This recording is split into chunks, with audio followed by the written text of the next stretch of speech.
Hello, and welcome to Precon Decon, the video series where I deconstruct the pre-constructed decks of Magic the Gathering's history.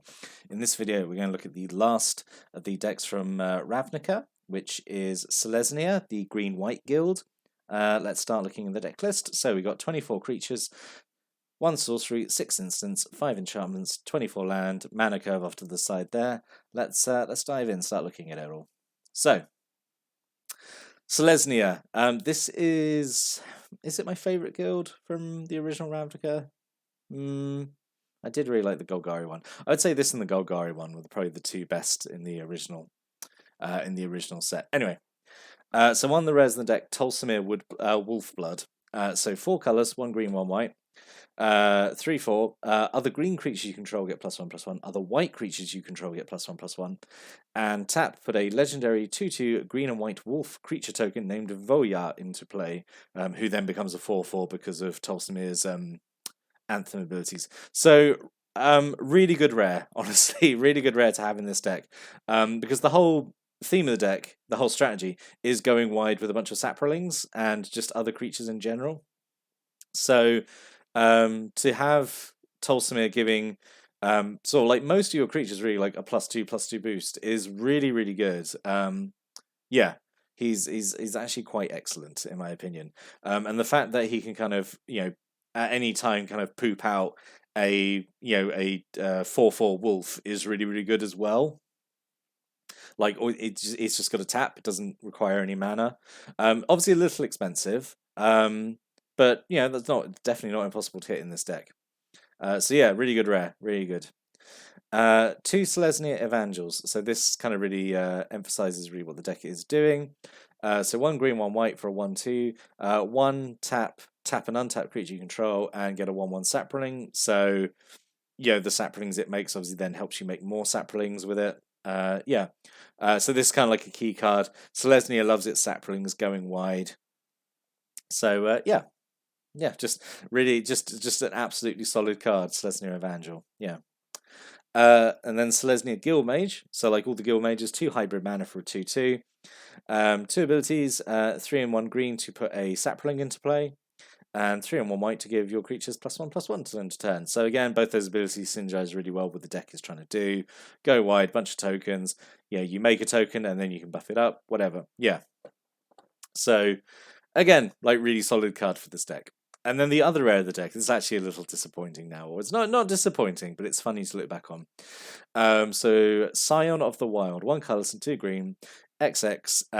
Its power and toughness each equal to the number of creatures you control. So this is now a common. I think the last time this was printed, it was common, which I think is fair because. Yeah, okay, you can get really high power and toughness, can be like quite efficiently costed, obviously depending how many creatures you have down. But like that's all it does. It doesn't have any inbuilt kind of like trample or anything like that. It's just a big fatty, which is fine. But like not worth it being a rare if that's like the only thing it does. So at the time I think this made sense as a rare, but for it to be downshifted in later years, I think also makes sense. So it's not a disappointing rare. It would have felt good at the time to get, because the deck's making a lot of creature tokens and stuff. So it would have felt good to play this creature and it be like, I don't know, like a 6/6 for 3. That would have felt good. So yeah, it's okay. It's okay. 2 Centaur Safeguard, so 2 colours and a green-white hybrid for a 3/1. When it dies, you gain 3 life. That's alright. That's alright. 3/1 means it can sort of punch up okay. Obviously, it's a bit fragile, but you get 3 life when it dies. Yeah, it's fine. It's fine. Not doing anything particularly well or badly. It's just fine. A single Watchwolf. So I remember this generated a lot of buzz just because it's oh my god, it's a 3/3 for only 2 mana, which is like, it's again so adorable looking back at that. Like people were getting shook about Watchwolf being a 2 mana 3/3 with like no drawback or anything. It's fine. It's absolutely fine. Like at the time, obviously felt really good and strong to play it like turn 2. But obviously now we're spoiled for choice now. But at the time, this was pretty solid. I think this was considered the guild's like power uncommon. I think this was like the Selesnya equivalent of like Lightning Helix or Putrefy or something, just because it was like, for the time it was quite pushed for an uncommon. But yeah, Watchwolf is pretty great, I think. A single Dowsing Shaman, so 5 mana for a 3/4.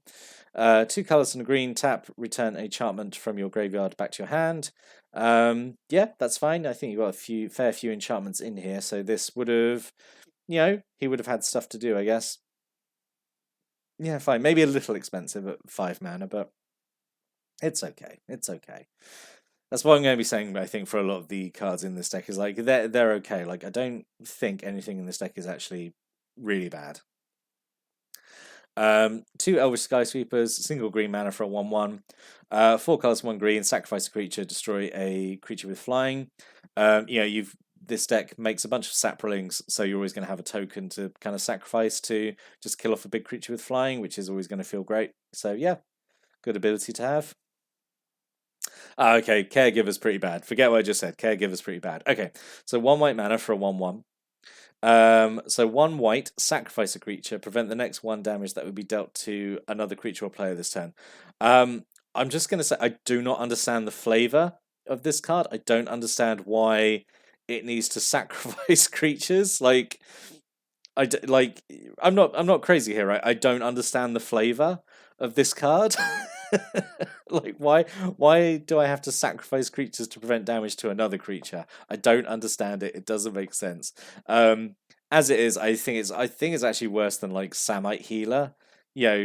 Just because it's requiring mana and sacrificing a creature, and even with a bunch of tokens, like, I just don't think it's worth it. So yeah, I think that's actually one of the duff cards in this deck. Like, you would have taken that out.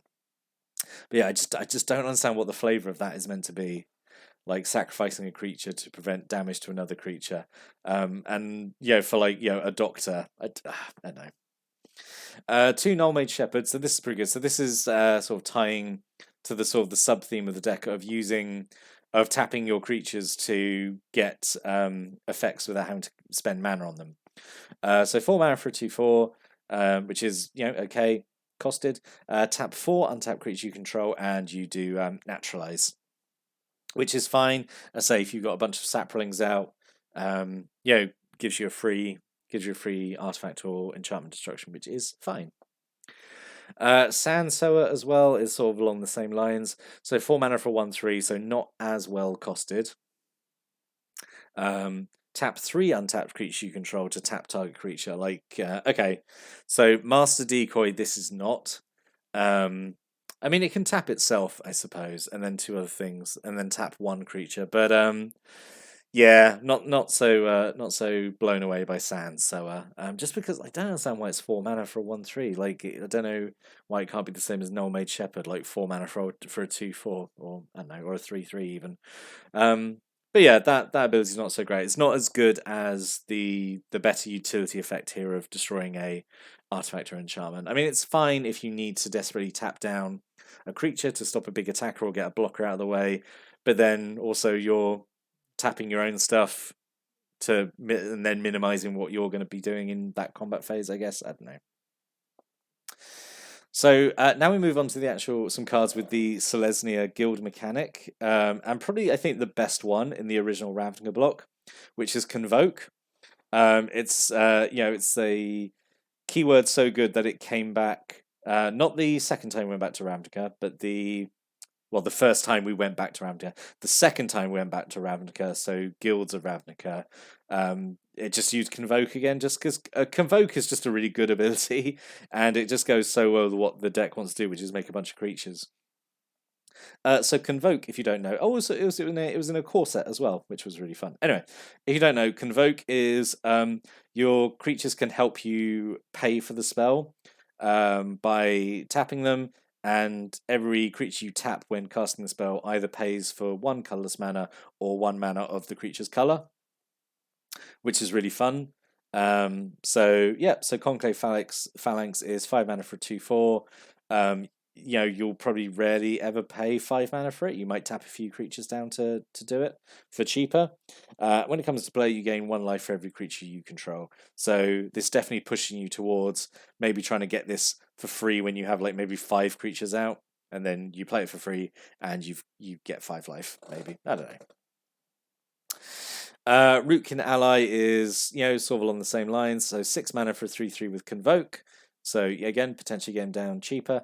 Tap 2 untap creatures you control, and he gets +2/+2 till end of turn.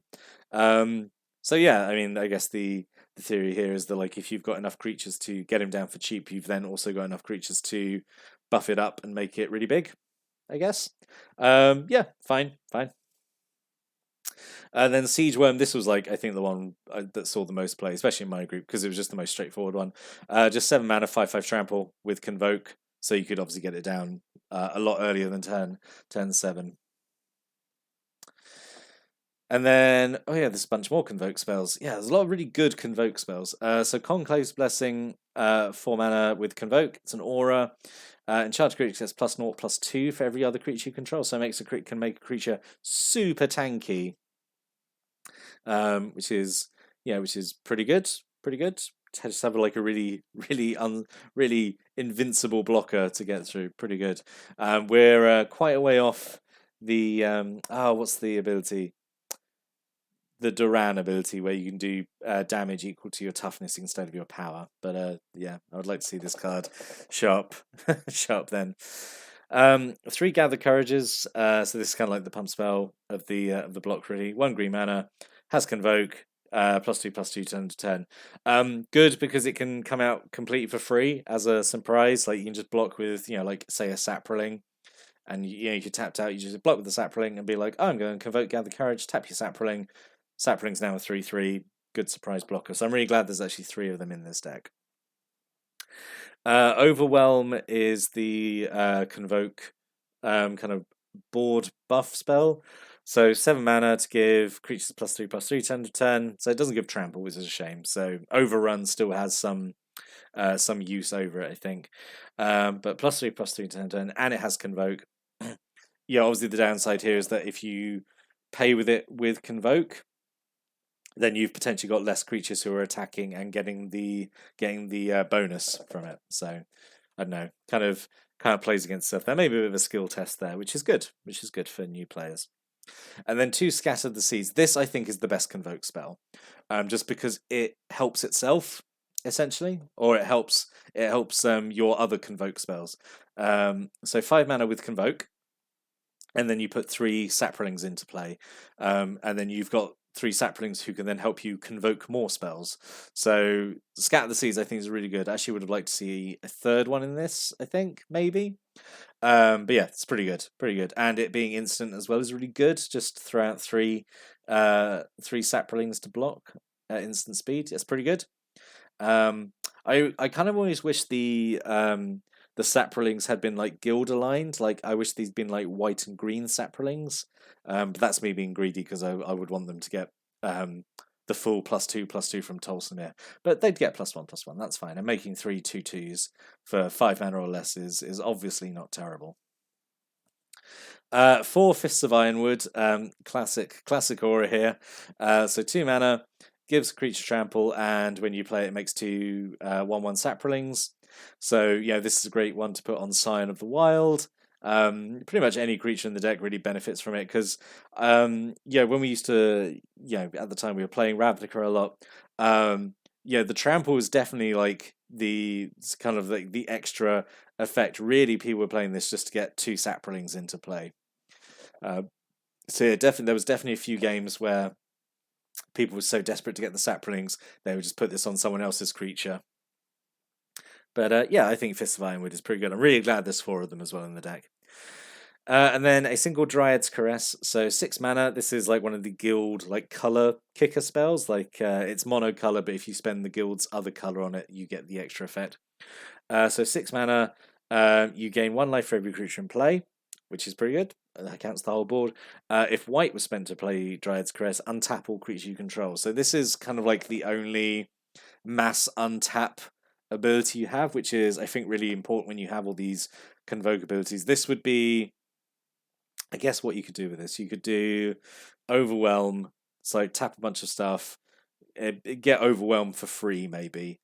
So give you whole ball +3/+3. Then you do Dryad's Caress. So then you untap everything. So then everything's got the boost. You've gained a bunch of life, and then you can attack with everything that's been buffed by overwhelm. I guess that's a potential play. And then we have 2 Selesnya Sanctuary, which is the guild bounce land, and then a single Vaitugazi, the city tree, which taps to give you a colourless mana or 2 colours, 1 green and 1 white tap to make a Saproling. Perfect. Again, exactly what the deck wants to do. So it could have been. So I do think the deck is pretty solid. I genuinely do think. Well, I'll go over my thoughts in the summary. But on the whole, I think it's pretty good. There's a few cards I think in here are not great. The Caregiver and the Sand Sower kind of jump out to me immediately. So let's talk about like some potential other cards that could have gone in here. So Bramble Elemental, I think, is absolute shoe-in. I don't know why it wasn't in here. So it's 5 mana for a 4/4, and whenever an aura goes on it, you make 2 Saprolings. So, you know, the absolute classic play here is Fists of Ironwood, and then you have a 4/4 Trampler and 4 Saprolings, which again is what the deck wants to do. It wants to make a bunch of Saprolings. Congregation at Dawn is like a really good tutor spell. I've covered up the text. Let's see if I can remember it. I think you search your deck for like 3 creatures, and then you shuffle, and then you put those 3 creatures back on top of your deck in any order you want, which is pretty strong. If that's not what it does, please tell me in the comments. I need to stop covering up text. But yeah, Congregation of Dawn is like a pretty good tutor. Even if I haven't got the wording exactly right. Devouring Light is another good convoke spell. So it's normally 3 mana, but it has convoke, so you can get it out for free. And it's just exile an attacking or blocking creature, which is very strong. Seed Spark is the kind of white color kicker spell, where 4 mana is quite expensive to destroy an artifact or enchantment, but if you spend green, you get 2 Saprolings. So, yeah, fine. One of those would have been okay, I think. And then alternate rares. So, Tolsimir, I think, is absolutely perfect for the deck. Tolsimir is absolute home run. Keep that in. Definitely better than the other Selesnya legendary, which was the, what were they? The Conclave. They're like really expensive. It was like an 8 mana Dryad, and yeah, it's very expensive and like doesn't really do what the deck wants to be doing. But Scion of the Wild could be something different. So Chord of Calling is a option. Very popular tutor spell. Triple green and X. You just has Convoke, and you just search your library for a creature card with mana value X and put it straight into play. So pretty great. Glare of Subdual. This would have been too good, I think. In retrospect, this would have been way too good as a rare, because it's a very, very strong ability. But yeah, 2 colors, 1 green, 1 white. Tap an untapped creature you control to tap another artifact or creature. So yeah, just completely, you know, dunks on Sand Sower, makes it completely redundant. This would have been too good, and it is. I've played with it before, and it is immediately an unfun time for an opponent, especially if you have a bunch of Saprings, because you normally just win the turn you play this. And Lockstone Hierarch, this could have been a possibility as well. 4 mana for 4/4, gets you 4 life when it comes in, and you can pay 1 green, 1 white, and sacrifice it to regenerate all your creatures, that's pretty strong effect as well. So yeah, that could have been here in Scion instead of Scion of the Wild. And who doesn't love an elephant cleric, you know? So in summary, I think this might be the best one out of the original Ravnica 4 decks that we've looked at. Probably closely followed by the Golgari one. I think this one would have played the best out of the... In fact, it did play the best out of the box, because I own this one as I picked up, because everyone was saying like, oh man, the green-white one's really good. So yes, I did pick this one up. I think I played it out of the box a few times, and then obviously started tweaking with it. And I remember having a pretty good time with it, just making a bunch of Saprolings and sort of overwhelming an opponent with a tide of little plant monsters. So yeah, pretty good deck. But yes, I'd like to hear your opinions as well. Did you have this deck? Did you own it? Did you play with it? Did you make changes to it? What are your thoughts, opinions on the deck list after we've looked through it? Please stick a comment below. I love hearing people's stories and opinions about these decks that I look at. But we are now done with Ravnica City of Guilds. So we're going to move on next time to start looking at Guild Pact. So yeah, that'll be fun. But yes, thank you for watching and listening, and have a great day.